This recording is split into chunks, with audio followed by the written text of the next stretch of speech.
శ్రీ గురుభ్యో నమ. వ్యాస విరచిత శ్రీమద్ భాగవతంలో దశమ స్కందంలో నేడు మనం 41వ అధ్యాయం ప్రారంభించుకుంటున్నాం. ఈ అధ్యాయంలో అక్రూరుడితో పాటుగా వెళ్ళినటువంటి బలరామకృష్ణులు, నందాదులు మొదలైనటువంటి వాళ్ళు మధురకి చేరుకోవడం జరుగుతుంది. సాయం సమయానికి మధురలో చేరుకుని అక్కడ ఒక ఉపవనంలో వారు విశ్రమించి మర్నాడు ఉదయంలో ఆ మధురా నగరాన్ని, ఆ పట్టణ సౌందర్యాన్ని చూసుకుంటూ వెళ్దామని నిశ్చయించుకోవడం జరుగుతున్నది.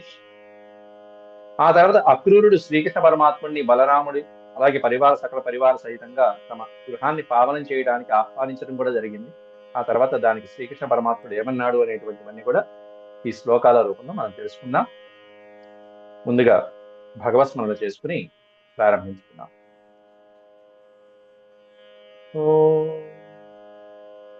శుక్లాంబరధరం విష్ణుం శశివర్ణం చతుర్భుజం ప్రసన్నవదనం ధ్యాయేత్ సర్వవిఘ్నోపశాంతయే వ్యాసం వసిష్ఠనప్తారం శక్తేః పౌత్రమకల్మషం పరాశరాత్మజం వందే సుఖతాతం తపోనిధిం వ్యాసాయ విష్ణురూపాయ వ్యాసరూపాయ విష్ణవే నమో వై బ్రహ్మనిధయే వాసిష్ఠాయ నమో నమః. నారాయణం నమస్కృత్య నరం చైవ నరోత్తమం దేవీం సరస్వతీం వ్యాసం తతో జయముదీరయేత్. దశమస్కందం 41వ అధ్యాయం ప్రారంభించుకుంటున్నాం. బలరామకృష్ణులు మధురలో ప్రవేశించుట అనేటువంటిది దీంట్లో ముఖ్యమైనటువంటి వృత్తాంతం. శ్రీ సుఖబువాచ. సుఖయోగేంద్రుల వారు పరీక్షిత్ మహారాజుకి ఈ ఆఖ్యానాన్ని ఉదహరిస్తూ, స్తువతస్తస్య భగవాన్ దర్శయిత్వా జలే వపుః భూయః సమాహరత్ కృష్ణో నటో నాట్యమివాత్మనః. స్తువతః తస్య, దీని పూర్వభాగంలో మనం తెలుసుకున్నది ఏమిటంటే అక్రూరుడు చేసినటువంటి శ్రీకృష్ణ స్తుతి. శ్రీ మహావిష్ణువు యొక్క రూపాన్ని, ఆయన యొక్క రూపంలో ఏ ఏ అవయవాలలో, ఏ ఏ భాగాలలో, ఏ ఏ శరీర ప్రాంతాలలో ఏ ఏ అధిష్టాన దేవతలు ఉంటారు అనేటువంటి దాంతో వివరంగాను, అంతేకాకుండా దశావతారాల యొక్క స్తోత్రం కూడా చేసుకుంటూ విష్ణుమూర్తికి ఆరాధన స్తోత్రాన్ని చేశాడు అక్రూరుడు. పూర్వభాగంలో అది మనం చెప్పుకున్నాం. అలా చేస్తూ అలా కనికరించినటువంటి ఆ స్వామి స్తువతః తస్య స్తువతః, ఆ విధంగా అక్రూరుడు స్తోత్రం చేస్తూ ఉంటే దివ్య దర్శన భాగ్యాన్ని కలిగించాడు భగవంతుడు. భగవాన్ దర్శయిత్వా జలే వపుః, చక్కటి ఆయన యొక్క శరీరాన్ని, ఆయన యొక్క దివ్యమంగళ విగ్రహాన్ని జలే, నీటిలో దర్శింపజేసి, స్వామివారి యొక్క శ్రీ మహావిష్ణువు యొక్క అవతార రూపాన్ని దర్శింపజేసి, భూయః మళ్ళీ సమాహరత్ కృష్ణ, భూయః అంటే మళ్ళీ తిరిగి కాస్త ఆయన దర్శన భాగ్యం కలిగింది. ఆయన సంతృప్తి చెందిన తర్వాత అక్రూరుడు శ్రీకృష్ణ పరమాత్ముడు తన యొక్క స్వరూపాన్ని సమాహరత్ ఉపాహరత్, ఉపసంహరించుకున్నాడు. ఆ రూపాన్ని ప్రదర్శించిన తర్వాత ఏ విధంగా అయితే అంతర్హితం అవ్వాలో ఆ విధంగా జలాల్లో ఎలా వచ్చాడో జలాల్లోకి అలాగే అంతర్ధానం అయిపోయారు స్వామి. ఎలా అనేటువంటి చక్కటి ఉపమానం పెట్టారు. నటో నాట్యమివాత్మనః, రంగస్థలం మీద నటించడానికి వచ్చినటువంటి ఒక నాయకుడు, ఒక పాత్రధారి, ఆ నటన అయిపోయిన తర్వాత నటనానికి తగినటువంటి రూపాన్ని అంతా ప్రదర్శించిన తర్వాత, ఆ తర్వాత తెర వెనక్కి వెళ్ళిన తర్వాత మళ్ళీ ఆ రూప విచ్ఛేదనం, ఆ రూపాన్ని అంతా కూడా తీసివేసి ఏ విధంగా అయితే సామాన్యమైనటువంటి రూపాన్ని ధరిస్తూ ఉంటారు, అట్లా రంగస్థలం మీదకి వచ్చేటప్పుడు ఏమన్నా రూపాన్ని చక్కటి ఆకార విశేషాలతో ఆ పాత్రకి తగ్గట్టుగా ఎలా అయితే రావటమో, మళ్ళీ తెర వెనక్కి వెళ్ళిపోయిన తర్వాత నేపథ్యంలో వచ్చిన తర్వాత ఆ రూపాదులన్నీ కూడా మార్చుకోవడం ఎలా అయితే జరుగుతుందో, ఆ విధంగా ఇక్కడ తెరమరుగైపోయి అంతర్ధానం అయిపోయాడు. మళ్ళీ స్వామి కృష్ణుడు రూపంలో అలా దర్శనమిచ్చేస్తున్నారు. ఇప్పటిదాకా అసలైనటువంటి మహావిష్ణు స్వరూపంలో కనిపించిన ఆయన అక్కడ కృష్ణ భగవానుడి యొక్క రూపంలో దర్శనమిచ్చేస్తున్నాడు, ఏమీ తెలియనట్టుగా. సోపి చాంతర్హితం వీక్ష్య జలాదున్మధ్య సత్వరః కృత్వా చావశ్యకం సర్వం విస్మితో రథమాగమత్. సహా ప్లస్ అపి, ఆ అక్రూరుడు కూడా అంతర్హితం జలం వీక్ష్య అంతర్హితం వీక్ష్య జలాత్ ఉన్మజ్య సత్వర. పరమాత్ముడు దర్శన భాగ్యం కలిగించాడు, అంతర్ధానమైపోయాడు. స్వామి అంతర్ధానమైపోయాడు అనేటువంటి విషయాన్ని గమనించి జలాత్ ఉన్మజ్య సత్వర, వెంటనే నీటి నుంచి పైకి లేచాడు. అప్పటిదాకా నీటి నుంచి పైకి లేవాలనిపించలేదు. అసలు గాలి ఆడుతుందా, ఊపిరి ఆడుతుందా, అంతసేపు నీళ్ళలో ఎలా ఉన్నాడు? జలస్తంభన విద్య చేశాడా ఏమిటి?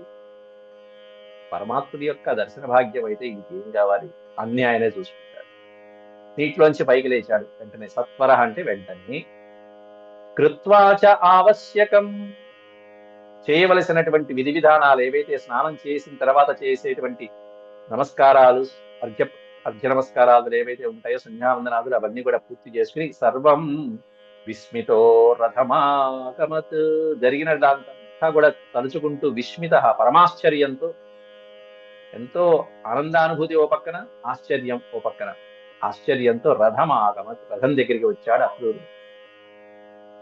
తమపృచ్ఛత్ హృషీకేశః కిం తే దృష్టమివాద్భుతం భూమౌ వియతితో ఏవ తథా త్వాం లక్షయామహే. కొంటె కృష్ణుడు కొంటె ప్రశ్న వేశాడు ఇక్కడ.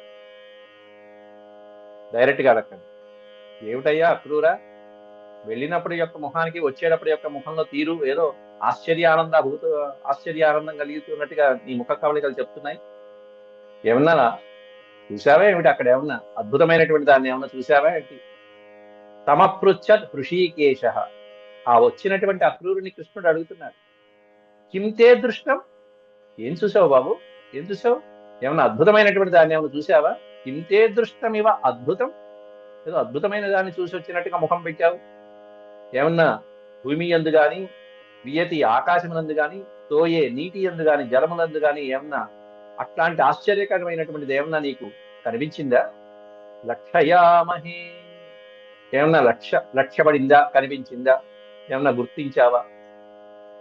ముఖంలో ఆ ఆశ్చర్యము ఆనందము కనిపిస్తున్నాయి కాబట్టి నీళ్ళల్లో ఏమన్నా చూసావా అంటల్లా.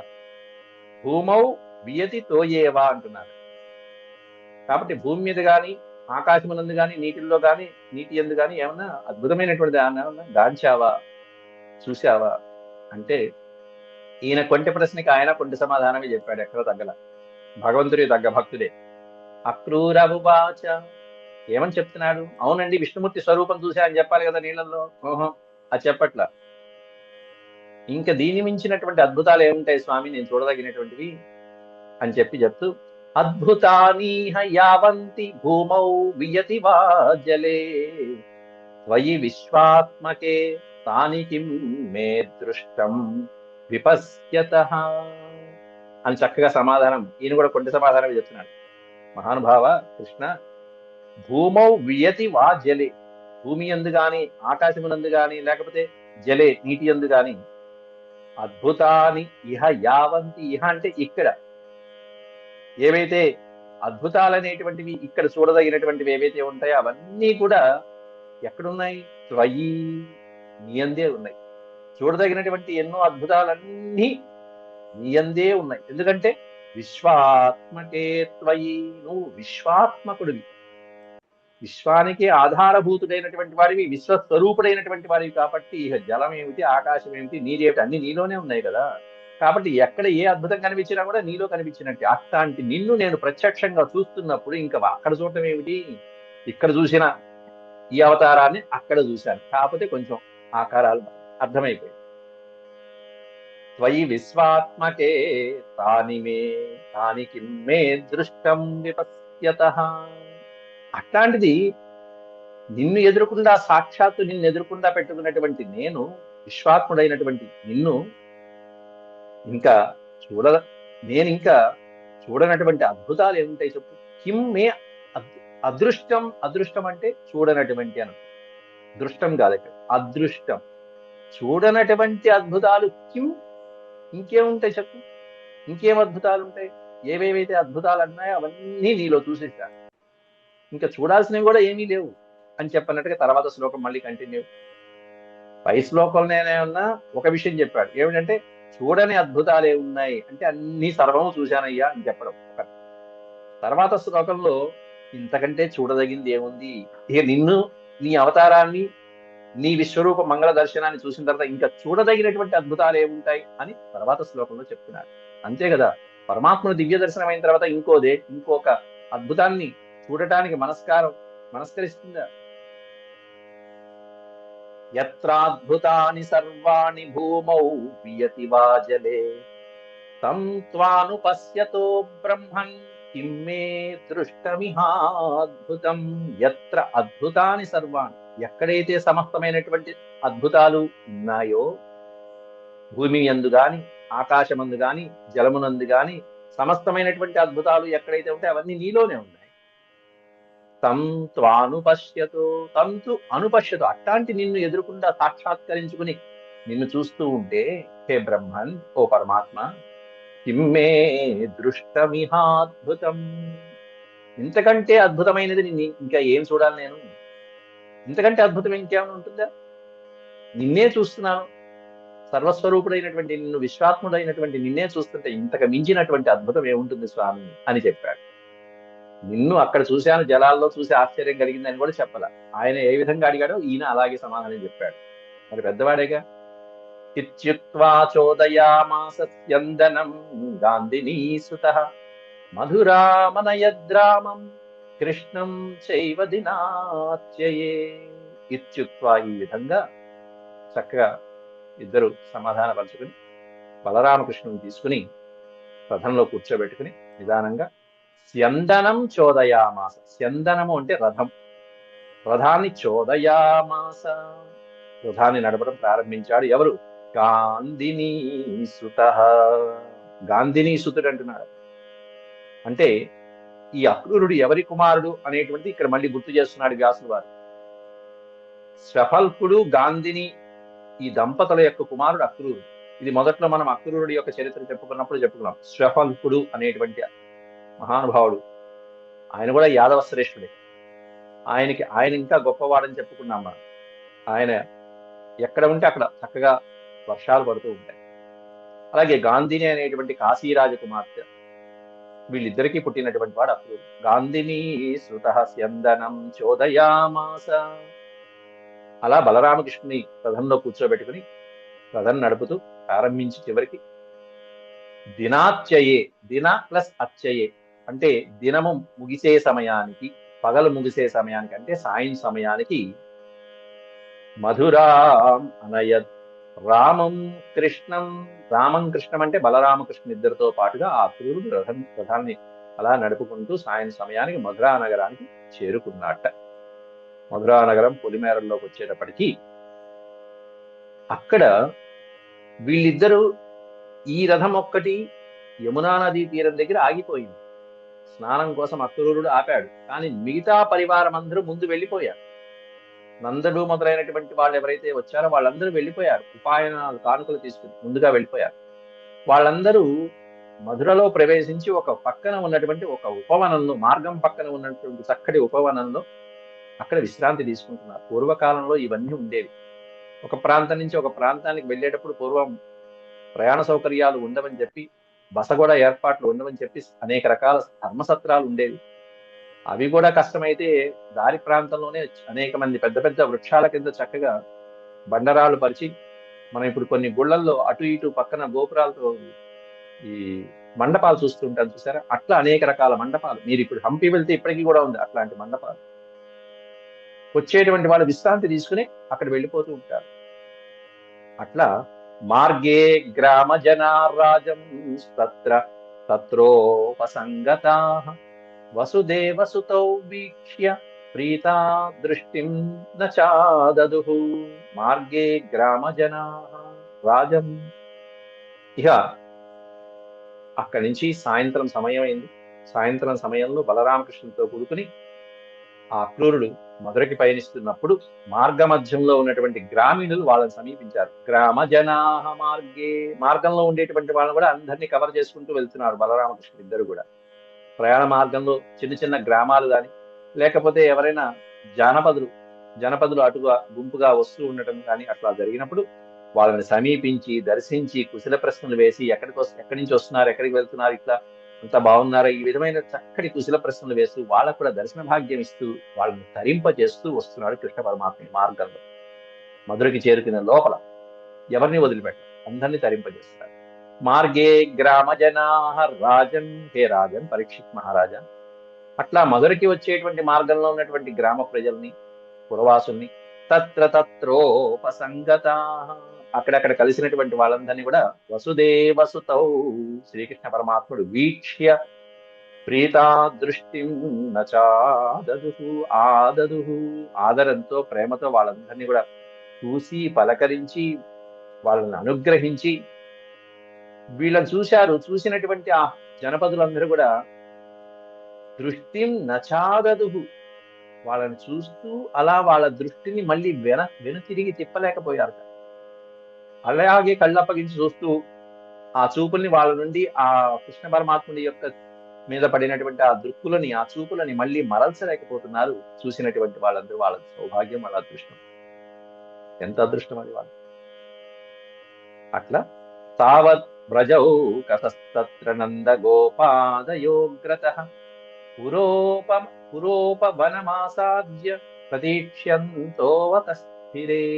తావత్ వ్రజౌకసః తత్ర నంద గోపాదయో అగ్రతః. ఈ విధంగా వీరి యొక్క రథం కాస్త వెనకబడింది. వచ్చినటువంటి వాళ్ళు కనిపించిన వాళ్ళందరినీ పలకరించుకుంటూ వెళ్తూ కాస్త యమునా నదీ జలాల దగ్గర ఆగటం వలన వీళ్ళ రథం కొంచెం వెనకబడింది. నందగోపాదయో అగ్రతః, నందులు మొదలైనటువంటి గోపాలకులు వాళ్ళందరూ కూడా వాళ్ళ యొక్క రథాలు ముందే అగ్రతః, ముందే వెళ్ళిపోయి పుర ఉపవన మాసాద్య, ఆ మధురాపురంలో ఉన్నటువంటి ఒక ఉపవనంలో అక్కడ సమీపించి, ఆసాద్య అంటే సమీపించి, ప్రతీక్ష్యంతోవతస్థిరే, అక్కడ ప్రతీక్ష చేస్తూ నిరీక్షిస్తూ బలరామకృష్ణ యొక్క రథం కోసం నిరీక్షిస్తూ అక్కడే ఉపవనంలో ఉన్నారు పెద్దలైనటువంటి నందులు మొదలైనటువంటి వాళ్ళందరూ కూడా. తాన్ సమేత్యాహ భగవాన్ అక్రూరం జగదీశ్వరః గృహీత్వా పాణినా పాణిం ప్రసృతం ప్రహసన్నివ. ఆ సందర్భంలో కృష్ణ పరమాత్ముడి యొక్క రథం కూడా అక్కడికి చేరుకుంది. ఆ తండ్రి నందులు మొదలైనటువంటి వారి యొక్క యాదవ ప్రముఖులందరినీ కృష్ణుడు కలుసుకుని వీళ్ళ రథం కూడా అక్కడ ఆపించి అప్పుడు అక్రూరుడితో అంటున్నాడు, చేయి పట్టుకుని, మరి నాయన మీరెంతో కష్టపడ్డారు నిన్న ఈరోజు, కాబట్టి మీ వచ్చినటువంటి ఫలితం నెరవేరింది, కాబట్టి మీరు విశ్రాంతి తీసుకొని ఇంటికి వెళ్ళి అని చెప్తున్నాడు. తాన్ సమేత్యాహ భగవాన్ అన్నారు. తాన్ సమేత్య అంటే పైన ఎవరిని చెప్పారు?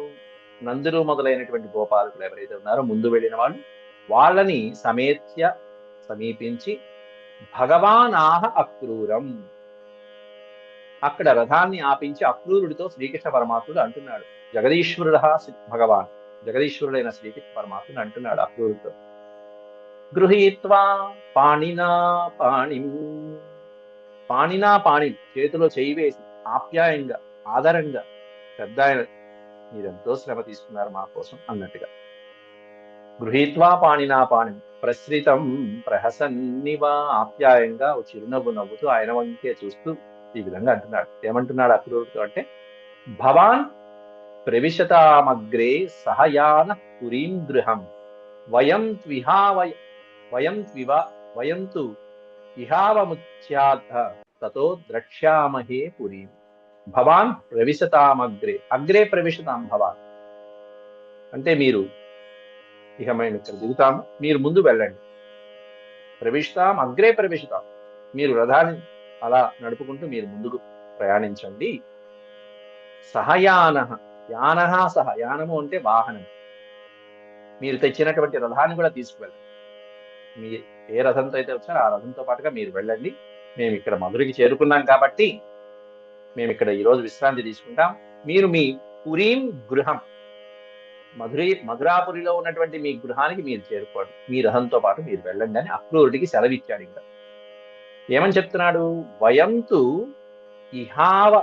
ఇహావముచ్ఛాద్య, ఇహ అవముచ్ఛాద్య, మేము ఇక్కడే ఈ రోజు రాత్రి గడిపి, సాయంత్రం పూట అయిపోయింది, రాత్రి పూట ప్రయాణాలు చేసేవారు కాదు అది వరకు, కాబట్టి ఈ రోజు రాత్రి ఇక్కడే విశ్రాంతి తీసుకుని పొద్దున పూట కాలకృత్యాలు తెచ్చుకుని చక్కగా సంధ్యావందనాలు కూడా చేసుకుని ఆ మధురాపురాన్ని తిలకిస్తూ వస్తాం. తతో ద్రక్ష్యామహే పురి, ఉదయం కాలం పూట చక్కగా ఆ మధురా పట్టణాన్ని ద్రక్ష్యామహే, చూస్తూ మేము తిలకిస్తూ ఆనందిస్తూ అప్పుడు మేము ప్రవేశిస్తామన్నారు శ్రీకృష్ణ పరమ. అక్రూరుని ఇంకా సెలవు పుచ్చుకోమన్నాడు. గిలగిల్లాడిపోతాడు అక్రూరుడు ఆ మాటతోనే. ఎందుకంటే ఆనందం కూడా కాదు, బ్రహ్మానందాన్ని పొందినటువంటి ఆ అక్రూరుని నేను వెళ్ళిపోయి నీకు టైం అయిపోయిందంటే ఎట్లా ఉంటుంది? వచ్చేటప్పుడు వాళ్ళ పరిస్థితి ఏమైందో అలాగే ఉంది. గోపికల పరిస్థితి ఏమైంది వచ్చేటప్పుడు? ఇప్పుడు అక్రూరుని నువ్వు వెళ్ళిరా తాత అన్నాడు. ఈయన ఆహా కుదరదండి, నేను ఉంటానండి అన్నాడు. నాహం భవద్భ్యాం రహిత ప్రవేక్ష్యే మధురాం ప్రభో. హే ప్రభో, నా వల్ల కాదు మిమ్మల్ని వదిలిపెట్టి వెళ్తాం, నా వల్ల కాదు. నాహం భవద్భ్యాం రహిత. భవద్భ్యాం రహిత అంటే మీరు లేకుండా, మీరిద్దరూ లేకుండా మధురలోకి నేను ప్రవేశించను. నా అహం ప్రవేక్ష్యే మధురాం. ఓ ప్రభు, మీరు ఇద్దరు లేకుండా నేను మధురలో ప్రవేశించను, నా వల్ల కాదు. ఎందుకంటే త్యక్తుం నార్హసి మాం నాథ భక్తం తే భక్తవత్సల. హే భక్తవత్సల అంటూ సంబోధిస్తున్నాడు కృష్ణ పరమాత్మని. ఓ భక్తవత్సల, భక్తుల పట్ల వాత్సల్యాన్ని ప్రదర్శించేటువంటి, అనుగ్రహించేటువంటి స్వామి, అట్లాంటి నువ్వు ఈ భక్తుల్ని వదిలిపెట్టే ఎట్లా అంటున్నాడు. తే భక్తం, నీ భక్తుడైనటువంటి నన్ను ఓ నాథ రక్షించవలసింది నువ్వు నన్ను వదిలిపెట్టేస్తావా? త్యక్తుం నార్హసి, వదిలిపెట్టడానికి తగదు నాయన, నువ్వు ఆ పని చేయొద్దు, మమ్మల్ని వదిలిపెట్టకు. పూర్తిగా వదిలిపెట్టడం లేదయ్యా, కాస్త ఈ రోజు రాత్రికి వెళ్ళి పడుకో, పర్లేదు, మళ్ళీ కలుద్దాంలే అన్నట్టుగా మళ్ళీ స్వామి త్యక్తుం నార్హసి మాం నాథ భక్తం తే భక్తవత్సల అంటూ, వదిలిపెట్టడం నీకు తగదు స్వామి, కాబట్టి మీరు మా గృహానికి రండి, అక్కడ బస చేయండి, ఈ రోజు రాత్రి అక్కడ విశ్రాంతి తీసుకోండి, రేపు పొద్దునే వెళ్ళండి, మా గృహాలు పావనం చేయండి, ఎంతమంది వస్తే అంతమందికి, ఎన్నో గృహాలు ఉన్నాయి ఎదురు చూస్తున్నాయి మీ పవిత్ర పాదాల కోసం అని చెప్పి ఎంతో ఆప్యాయంగా ఆహ్వానిస్తున్నాడు వాళ్ళందరినీ. ఆగచ్చయామ గేహాన్నః సనాథాన్ కుర్వధోక్షజ సహాగ్రజస్ స గోపాలైః సహృద్భిశ్చ సుహృత్తమా. సహ అగ్రజ, నీ అన్నగారైనటువంటి బలరాముడితో పాటుగా, నీతో పాటు వచ్చినటువంటి గోపాలకులతో పాటుగా, సుహృద్భిశ్చ సుహృత్తమ, నీ స్నేహితులు, బంధువులు, నీ పరివారము, నీ నాన్నగారు అయినటువంటి నందుడు మొదలైనటువంటి వాళ్ళందరితో పాటుగా ఆగచ్చ గేహాన్నః సనాథాన్ పూర్వధోక్షజ. ఇన్నాళ్ళు మేము అనాథులం అయిపోయాం, అట్లాంటి అనాథులమైనటువంటి మా ఇళ్ల గృహాలకు వచ్చి, మా ఇళ్లకు వచ్చి, గేహాన్ అని బహువచనం వాడారట. గేహాన్ అంటే ఒక ఇల్లు కాదు, మా ఇళ్లకు వచ్చి, ఎవరైతే మిగిలిపోయినటువంటి యాదవ ప్రముఖులు ఉన్నారో వాళ్ళ ఇళ్లకి నువ్వు అనుగ్రహిస్తే అప్పుడు మేమందరం అప్పుడు సనాథులం అవుతాం స్వామి. ఇన్నాళ్ళు అనాథులుగా ఉన్నాం, నీ రాక కోసం ఎదురు చూస్తున్నాం, కాబట్టి యామ ఆగచ్చ, యామ గచ్చ ఆగచ్చ, వెళ్దాం పద స్వామి. ఈ వనంలో ఏమిటి, ఈ మండపాల్లో పడుకోవడం ఏమిటి, హాయిగా నీలాంటి వాళ్ళు మా ఇళ్ళకి వస్తే మేము తరిస్తాం కదా, కనీసం మేము పావనం అవుతాం కదా అని చెప్పి, అదోక్షజ కృష్ణ స్వామి వచ్చి మా గృహాలు పావనం చేయండి, అందరూ రండి, ఒకళ్ళిద్దరిని పిలవలా, పిలిచేటప్పుడు కూడా మిగతా వాళ్ళని వదిలిపెట్టల అక్రూరు, అందరూ రండి, సకుటుంబ పరివార సమేతంగా పునీహి అన్నాడు, పావనం చేయండి, మా ఇళ్ళకి వచ్చి పావనం పవిత్రం చేయండి. పునీహి పాదరజసా గృహాన్నో గృహమేధినాం యచ్చౌచేనానుతృప్యంతి పితరః సాగ్నయస్తురాః. మీరు వస్తే మా గృహాలు పావనం అవుతాయి, అంతేకాకుండా మా పితరులు, మా ఇంట్లో ఉండే పెద్దలు, అంతేకాకుండా మా పితృదేవతలు, చనిపోయినటువంటి పితృదేవతలు కూడా తరిస్తారు. సా అగ్నయ, అంతేకాకుండా మా ఇండల్లో వెలిగేటువంటి అగ్నిహోత్రాలు పావనమవుతాయి.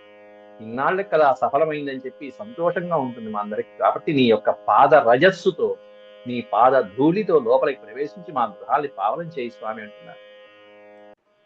నీ పాదరజస్సుని మా గృహాలలో నిక్షేపం చేయి. గృహాన్నో గృహమేధినాం. గృహమేధినాం అనే పదానికి అర్థం ఏంటంటే గృహస్థులు అని అర్థం. గృహం ఏధినాం, బ్రహ్మచర్యాశ్రమము, గృహస్థాశ్రమము. ఆ గృహస్థాశ్రమాన్ని నడిపేటువంటి వారు గృహస్థులు. ఆ గృహస్థుల యొక్క గృహాలని నీవు వచ్చి నీ పాదధూళితో పావనం చేయి స్వామి అని చెప్పి వేడుకుంటున్నాడు. అక్కడ ఆపత్రయపడిపోతున్నాడు అక్కడ. అంతేకాకుండా యచ్చౌచేనానుతృప్యంతి, అనుతృప్యంతి విడదీస్తే ఇక్కడ యత్ శౌచేన, ఈ పదాన్ని విడదీస్తే యత్ శౌచేన అనుతృప్యంతి పితరః. యత్ శౌచేన, ఏ పవిత్రమైనటువంటి పాదధూళితో అయితే మా పితరులు, అగ్నిదేవుడు, మా ఇంట్లో ఇన్నాళ్ళు మేము పూజ చేస్తున్నటువంటి దేవతలు, వీళ్ళందరూ కూడా నీ పరమ పావనమైనటువంటి పాదస్పర్శతో తృప్తి పొందుతారు. అనుతృప్యంతి, అనుతృప్యంతి, పూర్తిగా తృప్తి పొందుతారు. సార్థకమైనట్టు మా పూజలు నువ్వు కనుక మా ఇంటికి వస్తే అన్నంతగా చక్కగా బ్రతిమలాడుతున్నాడు పాపం అక్రూరుడు. ఆ తర్వాత అక్కడి నుంచి మరికొన్ని శ్లోకాలు రేపటి పాఠంలో మనం తెలుసుకుందాం. ఆ తర్వాత స్వామి ఏం చెప్పారు అక్రూరుడికి, లేదు నాయన నేను ఇక్కడ ఉంటాను, నిన్ను మళ్ళీ కంసవధ అనంతరం మళ్ళీ మీ ఇంటికి వస్తానని చెప్పి స్వామి చెప్పి అక్రూరుని పంపించడం జరుగుతుంది. ఆ వివరాలని తర్వాత పాఠంలో మనం రేపు తెలుసుకుందాం. అంతవరకు సెలవు. ఓం శాంతి శాంతి శాంతి. యదక్షరపద భ్రష్టం మాత్రాహీనం చ యద్భవేత్ తత్సర్వం క్షమ్యతాం దేవ నారాయణ నమోస్తే. సర్వం శ్రీకృష్ణార్పణమస్తు.